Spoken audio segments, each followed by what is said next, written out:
Assalamualaikum warahmatullahi wabarakatuh.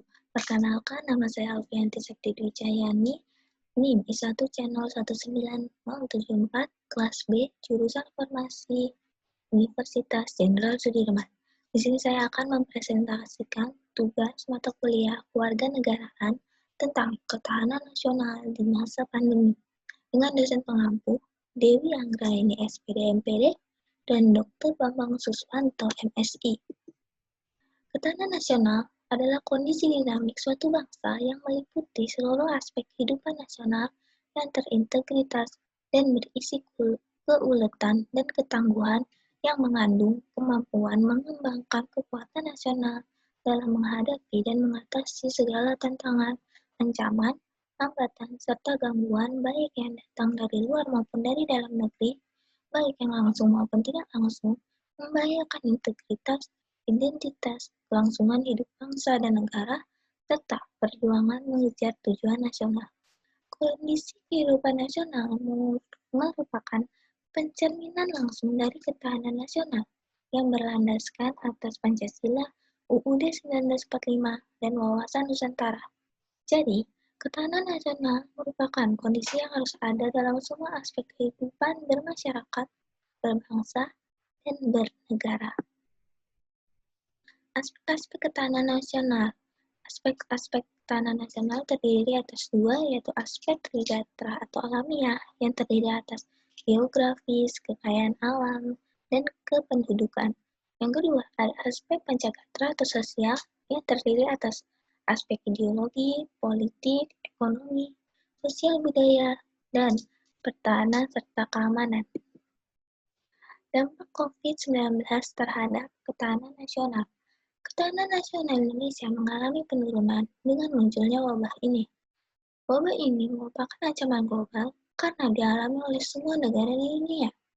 Akibat yang paling serius dari virus ini yaitu kematian, yang menyebabkan angka kematian di Indonesia semakin meningkat, terutama apabila dialami oleh penduduk usia produktif.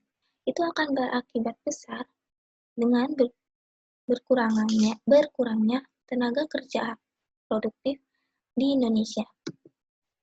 Pemerintah juga membatasi akses transportasi antar negara dan wilayah, yang menyebabkan berkurangnya aktivitas ekspor impor barang dan menyebabkan kurangnya pemenuhan kebutuhan pokok para penduduk, kenaikan harga pangan, serta penurunan penghasilan bagi pengusaha yang mengakibatkan usaha tersebut gulung tikar dan terjadilah peningkatan angka pengangguran. Banyak juga penyebaran berita hoaks di media sosial yang menyebabkan banyak kesalahpahaman dan konflik, terutama selama wabah ini. Penggunaan media sosial penduduk di Indonesia semakin meningkat.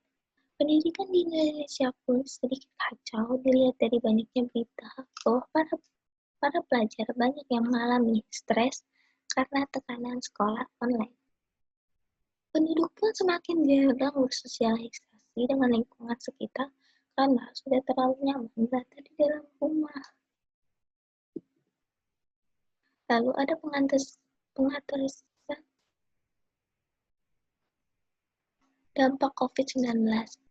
Pemerintah sebaiknya lebih serius dalam mengatasi masalah ini karena dilihat sejujurnya tanggapan pemerintah terhadap virus ini tuh masih tidak terlalu besar, karena sebenarnya pemerintah bisa mengambil dampak positif dari COVID ini.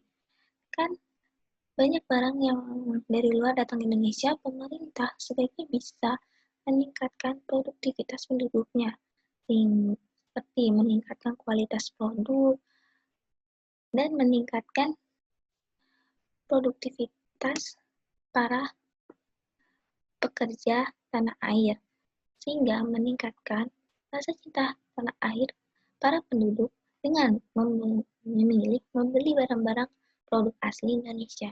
Dan itu juga bisa meningkatkan penghasilan dan mengurangi tingkat pengangguran. Protokol kesehatan yang berlaku harus lebih ditingkatkan sehingga para penduduk lebih memperhatikan peraturan tersebut. Informasi terkait perkembangan pandemi ini juga harus lebih disebarluaskan, terutama di media sosial yang sering digunakan penduduk di Indonesia. Pemerintah harus memperketat pula protokol kesehatan bagi orang-orang yang suka berpergian ke luar kota atau luar negeri, karena banyak orang-orang yang berpergian tersebut dikabarkan membawa virus ini ke daerah yang mereka kunjungi. Sekian dari presentasi saya.